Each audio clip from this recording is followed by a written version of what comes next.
Boa tarde, galera.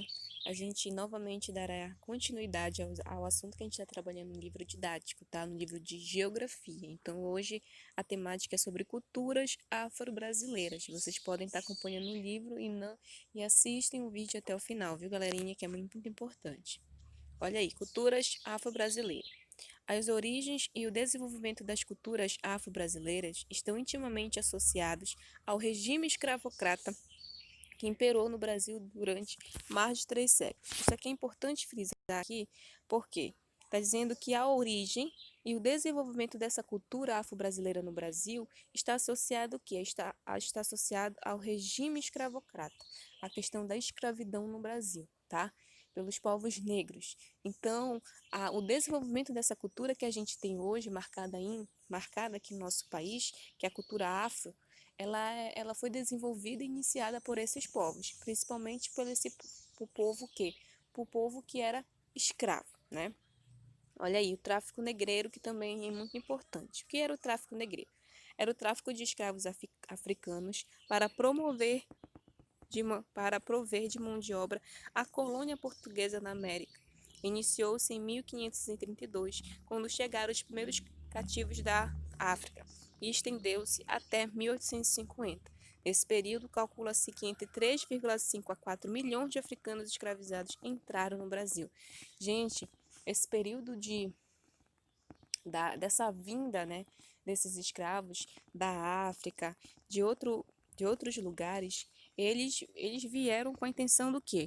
Com a intenção de ser mão de obra, porque a mão de obra indígena ela não estava sendo suficiente para o colonizador. Então era preciso uma mão de obra muito mais forte e que submetesse ao que o colonizador queria, porque chegou um período que o índio ele se rebelou. Ele não queria ser mão de obra escravo, né? Apesar que ele conhecia toda a região, né? Toda o que ele precisava, né? Principalmente o colonizador, ele precisava de uma pessoa que conhecesse o território, então o índio ele conhecia. Mas isso não era só o suficiente, ele queria que alguém obedecesse suas ordens. E quem obedecia às ordens? Era o escravo. Era esse escravo que era trazido o quê? Nesses barcos, principalmente nesses tráficos aqui no tráfico negreiro. E nesse tráfico negreiro, ou seja, veio vários e vários escravos, mais ou menos aqui, como está no texto aqui para vocês, gente, entre 3,5 a 4 milhões de africanos que foram escravizados no Brasil. E as condições que eles viviam eram subalternas, eram muito precárias, tá? Seres humanos tratados como mercadorias. Olha, os africanos escravizados tornavam-se mercadorias, podendo ser comprados e vendidos, perdendo o que há de mais importante para o ser humano, a liberdade.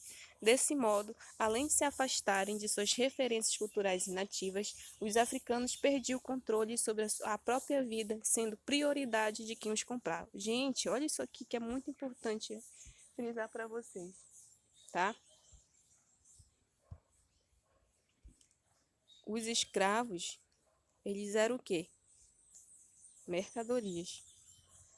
Então, quando a gente é uma mercadoria, né? Quando a gente compra uma mercadoria, qualquer produto, esse produto ele pode ser comprado e vendido. Então, como ele era um ser humano, né? A gente está falando aqui não é de um objeto, a gente está falando de uma pessoa, de um ser humano. Então, esse povo, o que era escravizado, ele era tratado o quê? Como mercadorias. E isso perdia o que ele mais tinha de importante, que é o que? A nossa liberdade, tá, gente? Então, isso era muito complicado. Era muito difícil para os escravos nesse período, né? Para os negros sobreviverem a isso, tá? Os escravos eram considerados como mercadorias muito valiosas, devido ao quê? Devido ao seu porte físico, à sua força, né? Porque eles precisavam de uma mão de obra forte para aguentar o quê? O trabalho, né? Por serem considerados mercadoria muito valiosa, os donos ofereciam boas gratificações a quem encontrasse escravos fugitivos. Ainda acontecia isso. Quando muitos não queriam submeter à escravidão, a esse trabalho escravo, eles fugiam. Só que, ixi, para fugir era muito difícil. Mas alguns que conseguiam fugir, eles eram encontrados. As formas de resistência, né? Resistir a isso tudo. Quando aportavam no território brasileiro, Os africanos encontravam muita dificuldade para manter sua identidade cultural. Para desequilibrá-los emocionalmente e dificultar a manutenção de sua identidade cultural, muitas vezes os integrantes de um mesmo grupo eram separados. Essa questão também, né? Porque como a maioria dos escravos eram de onde? Eram da África. Só que a África é muito grande. Então, dependendo da localidade que os escravos eram trazidos, eles não permaneciam o quê? Juntos. Então, eles precisavam, eles separavam, né? Separavam para não ganharem força para poderem fugir. Apesar disso, a resistência negra assumiu muitas formas, rebeliões, fugas, suicídios e recusa das escravas de engravidar e gerar novos escravos. Isso aqui é importante, né? A resistência negra assumiu por meio de várias formas. Quais formas foram essas? Por rebeliões, pelas fugas, por suicídios. Muitos escravos, eles acabavam o quê? Eles acabavam, gente, se matando, né, causando o seu próprio suicídio por não aguentarem a pressão, principalmente por trabalharem de forma o quê? Escravizada, né? E a recusa das escravas de engravidar e gerar novos escravos. Eles eram obrigados a engravidar, as escravas eram obrigadas nesse período a engravidar de outros escravos. Porque engravidando, terei o quê? Mais mão de obra. Então, muitas escravas, elas se recusavam a isso. Isso era uma forma o quê? De resistência negra, tá? E também tinha os quilombos e a capoeira, tá? Os quilombos eram aqueles locais de fuga, né? Quando alguns que conseguiam fugir, eles montavam esses lugares de fuga, tá? E a capoeira era uma atividade, né? A gente é considerada como um esporte também. É como se fosse uma luta entre esse povo, né? E hoje ela é considerada como um esporte. E é também uma forma de resistência que até hoje, né, a gente consegue ver que predomina praticamente todo o Brasil essa atividade. Resistência depois da abolição. Para os escravos, preservar sua cultura significou uma luta diária para a sobrevivência.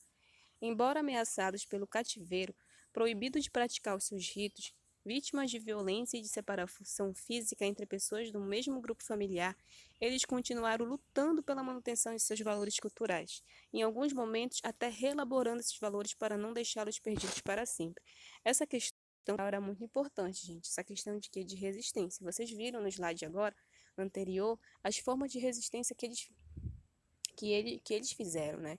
Então, essa questão cultural era muito importante para eles, porque eles queriam separar as pessoas que vieram de mesmo lugar, porque tinha essa questão cultural também. E o colonizador, ele não queria essa situação, né? Essa preservação cultural. Ele queria o quê? Separar, que acabasse com isso. Então, eles eram ameaçados em cativeiros e proibidos de praticar seus ritos. Muitas vítimas de violência e separação física entre pessoas do mesmo grupo familiar, eles continuaram o quê? Lutando pela sua resistência, lutando pela sua cultura. Mesmo com todos esses problemas, com a questão da escravidão, viver em lugares de forma precária e ainda mais, eles eram o quê? Eles eram levados também a locais quando eles faziam alguma coisa que o colonizador não aceitasse, eles eram o quê? Açoitados, né?